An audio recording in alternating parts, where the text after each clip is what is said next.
Can I eat with you? The homeless girl asked the millionaire. His response left everyone in tears.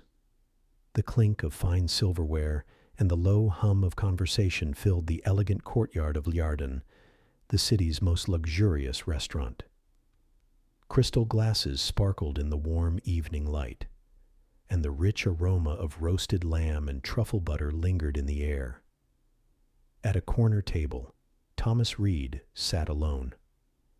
In his early 30s, dressed in a sharply tailored suit, he carried the look of someone who had everything, and yet felt nothing. Plates of gourmet food sat untouched in front of him, perfectly seared scallops, warm rolls fresh from the oven, and a glass of Chardonnay shimmering in the candlelight. He had it all: wealth, power, influence, but tonight, none of it moved him.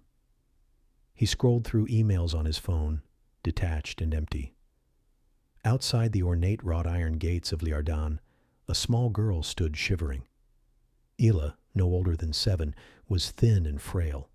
Her tattered, oversized dress hung loosely from her frame, and her bare feet were coated in dust. Her stomach growled, but she ignored it. For over an hour she had watched the diners, hoping someone might offer her a scrap of food as they left. But not a single person had even glanced her way.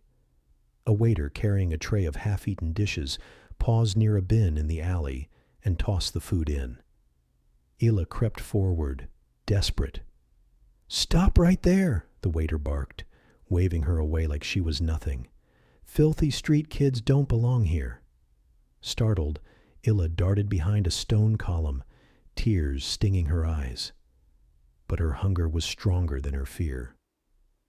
Through the open patio doors, she saw a man sitting alone, a man in a navy blue suit with untouched food in front of him. Bread, roasted chicken, even a small chocolate tart. Her mouth watered. "Just ask," she whispered to herself, "just once." Summoning every ounce of courage, Ela stepped barefoot onto the patio. Conversations paused, eyes turned. "Where did she come from?" murmured a woman in pearls. "Why isn't security watching the entrance?" a man muttered. The head waiter stormed forward, polished shoes clicking sharply. "Little girl, you don't belong here. Leave, now." Before he could touch her, Ela stepped past him, her wide brown eyes locked on Thomas. "Sir," she said, voice trembling. Thomas looked up from his phone, surprised. The sight of her, a small, fragile figure standing amid candlelight and luxury, stopped him cold. "Can I eat with you?" The waiter froze. A hush fell over the restaurant. "I'm sorry to ask," Ela said, clutching her torn dress. "I haven't eaten in 2 days." "Sir," the waiter said sharply, "shall I remove her?" Thomas didn't respond right away. His eyes were fixed on her sunken face, her trembling lips. Something inside him cracked open. He remembered, years ago he had been just like her. Hungry, cold, ignored by the world. He remembered standing outside bakeries, hoping someone would offer him just a piece of bread. No one ever had. "Sir?" the waiter asked again, impatient. Thomas stood slowly and pushed back his chair. "Bring another plate," he said, voice steady. The waiter blinked in disbelief. "Excuse me?" "You heard me," Thomas replied. "Bring her a plate, the best you have, and make it quick." Ila's eyes widened. "Really?" she whispered. "Yes," Thomas replied with a soft smile. "What's your name, sweetie?" "Ela," she said. Thomas knelt so he was at her eye level. "Come on, Ela, sit with me." Gasps echoed across the patio. "Is he serious?" a woman whispered. "A millionaire dining with a street child? Unbelievable," muttered a man in a tuxedo. Thomas ignored every word. He pulled out the chair next to him and gently patted the seat. "Sit down, sweetheart. Tonight, you're my guest." Ela climbed onto the chair, slowly, cautiously. Thomas turned to the waiter. "And bring warm bread. She's freezing." The waiter hesitated, clearly uncomfortable, but then hurried away without another word. Around them, the diners whispered behind raised menus, their faces stiff with judgment and disbelief. Thomas stood and looked around. "You're all staring," he said clearly. "Maybe ask yourselves why a little girl had to beg for food in the first place." Silence fell. Forks stopped moving. Glasses hovered in midair. No one said a word. When the bread arrived, Illa's tiny fingers wrapped around it. Her hands trembled as she brought the warm roll to her mouth. She took a small bite, and tears slipped silently down her cheeks. "Thank you, sir," she whispered. "I thought no one cared." Thomas felt a lump rise in his throat. As he watched her eat, something stirred inside him, something he hadn't felt in years. Warmth, compassion, humanity. The restaurant remained quiet. The usual clinking of dishes was gone. Illa sat upright, her hands cradling the bread like a treasure. She stared at it for a long moment, almost not believing it was real, before taking another bite. "Slow down," Thomas said gently, sliding a glass of water toward her. "There's plenty. You don't have to rush." Across the patio, hushed voices carried. "Is he really letting her eat?" "Absurd," muttered a woman in pearls, though her tone lacked conviction.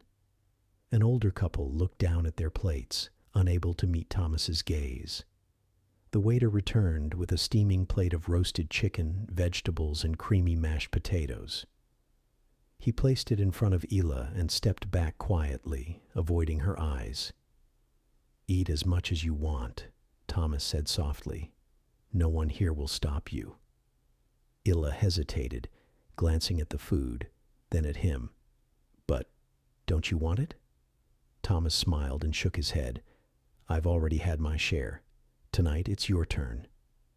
As Illa ate, Thomas leaned back, his mind drifting. He thought of his own childhood.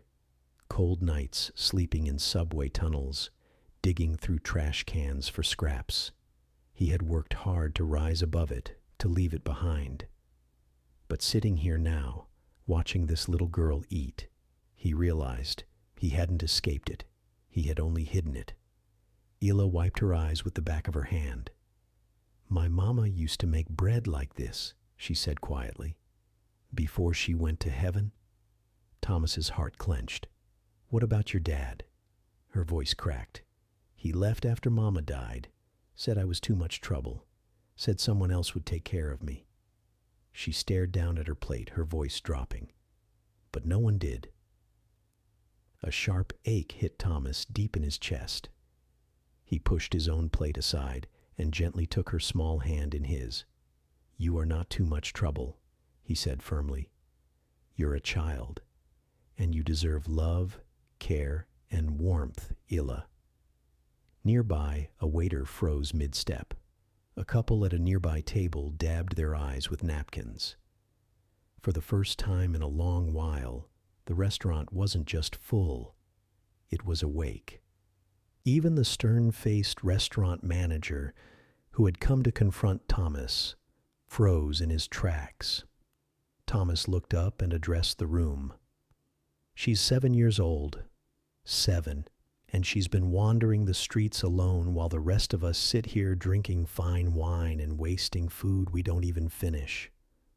The silence deepened. "Look at her," he continued, his voice thick with emotion. "Do you know how much courage it takes for a child to walk into a place like this and ask for help?" No one spoke. A few guests shifted uncomfortably in their seats.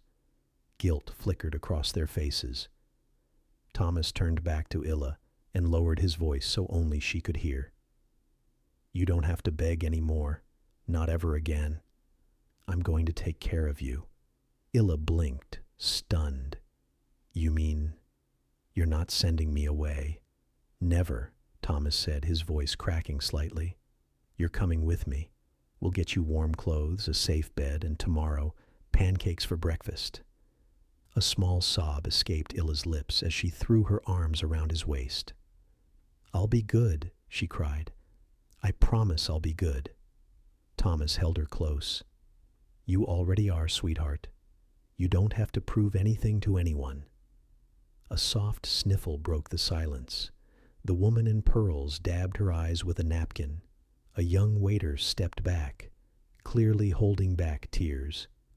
The room had fallen completely silent, not out of awe for wealth or status, but out of respect for a simple act of compassion. Thomas stood and gently lifted Illa into his arms. She deserves more than a meal, he said quietly. She deserves a life. As he walked out, diners slowly rose to their feet, not to stop him, but to honor him. One man quietly left a $100 bill on Thomas's table, along with a handwritten note, for her future. That night, as Thomas drove his sleek black car through the quiet streets, Illa curled up in the passenger seat under a soft blanket. Her eyes fluttered sleepily.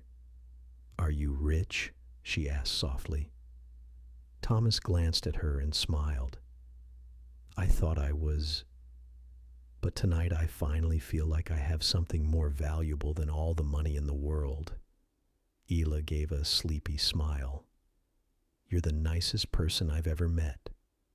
Tears welled in Thomas's eyes. And you, he whispered, are the bravest little girl I've ever known.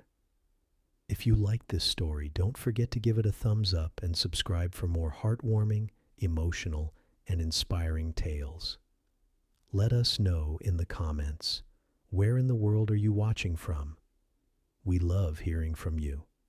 Until next time, stay kind, stay curious, and keep watching.